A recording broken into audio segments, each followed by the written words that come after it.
Cooling plus filling plus weight gain ஒரே பிரேக்ஃபாஸ்ட்டில் எல்லாமே வேணுமா?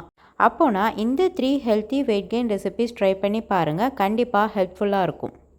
First recipe cucumber dosa. Cucumber வச்சு இந்த மாதிரி தோசை செஞ்சு பாருங்கள். சம்மருக்கு இது பெஸ்ட்டாக இருக்கும். வாங்க இன்க்ரீடியன்ட்ஸ் பார்த்துடலாம்.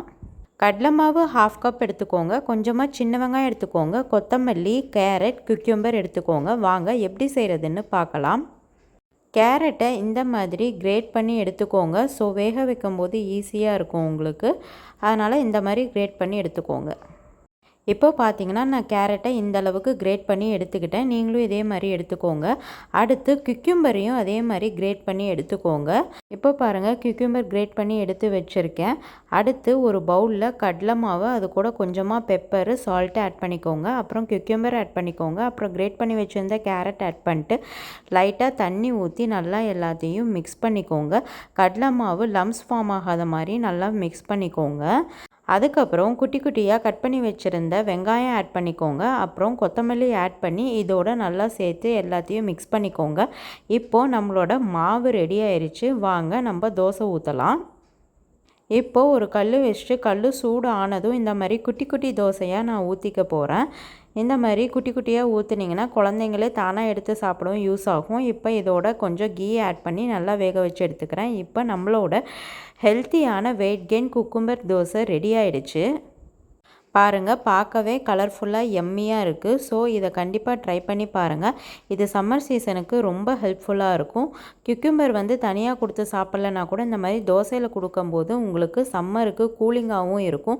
அதே சமயம் ஹெல்த்தி வெயிட் கெயினுக்கும் ஹெல்ப்ஃபுல்லாக இருக்கும். கண்டிப்பாக ட்ரை பண்ணி பார்த்துட்டு கமெண்ட்ஸில் சொல்லுங்கள். உங்கள் குழந்தைங்களுக்கு இந்த ரெசிபி பிடிச்சிருந்தான்னு சொல்லுங்கள். நெக்ஸ்ட் ரெசிபி அவல் கோகோனட் மில்க் பனானா பொரிச். வாங்க எப்படி பண்ணுறதுன்னு பார்க்கலாம். இதுக்கு தேவையான இன்க்ரீடியன்ட்ஸ் டேட்ஸ் பவுடர் எடுத்திருக்கேன், கோகோனட் மில்க் எடுத்திருக்கேன், பனானா எடுத்திருக்கேன், அவல் எடுத்திருக்கேன். அவலை கொஞ்சம் நேரம் ஊற வச்சு எடுத்துக்கோங்க. இப்போது ஒரு பேனில் ஊற வச்சுருந்த அவலை ஆட் பண்ணிட்டு தேவையான அளவுக்கு தண்ணி ஆட் பண்ணிக்கோங்க. அதோட டேட்ஸ் பவுடரையும் ஆட் பண்ணி நல்லா மிக்ஸ் பண்ணிக்கோங்க. அதுக்கப்புறம் லைட்டாக கீ ஆட் பண்ணிக்கோங்க. தண்ணி கொஞ்சம் சுண்டினதும் கீ ஆட் பண்ணிக்கோங்க. இந்த மாதிரி பார்த்தீங்கன்னா இப்போ அவல் நல்லா வெந்துருச்சு. இப்போ அதோட கோகோனட் மில்க் ஆட் பண்ணிட்டு பனானா ஸ்மாஷ் பண்ணி வச்சுருந்ததையும் ஆட் பண்ணிட்டு நல்லா எல்லாம் மிக்ஸ் பண்ணிக்கோங்க.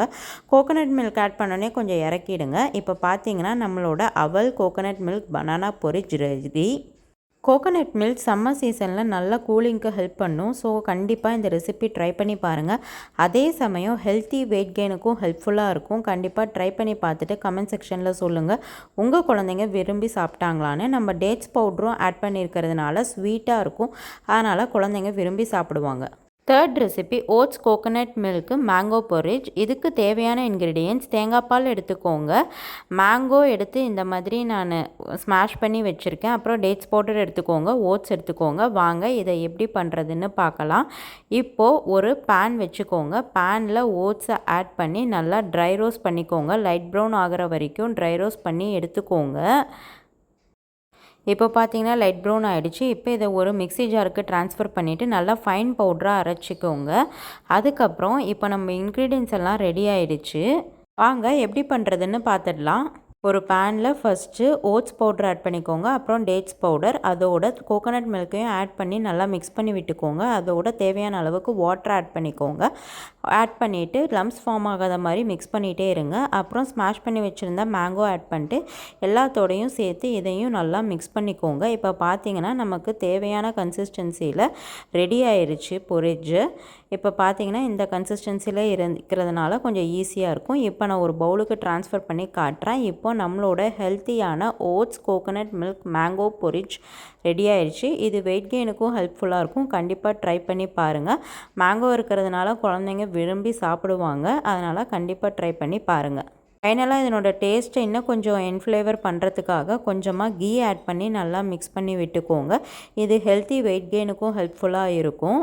இந்த வீடியோ உங்களுக்கு பிடிச்சிருந்தா லைக் பண்ணுங்கள், சேனலுக்கு சப்ஸ்கிரைப் பண்ணுங்கள், உங்கள் ஃப்ரெண்ட்ஸுக்கு ஷேர் பண்ணுங்கள். அவங்களுக்கும் ஹெல்ப்ஃபுல்லாக இருக்கும்.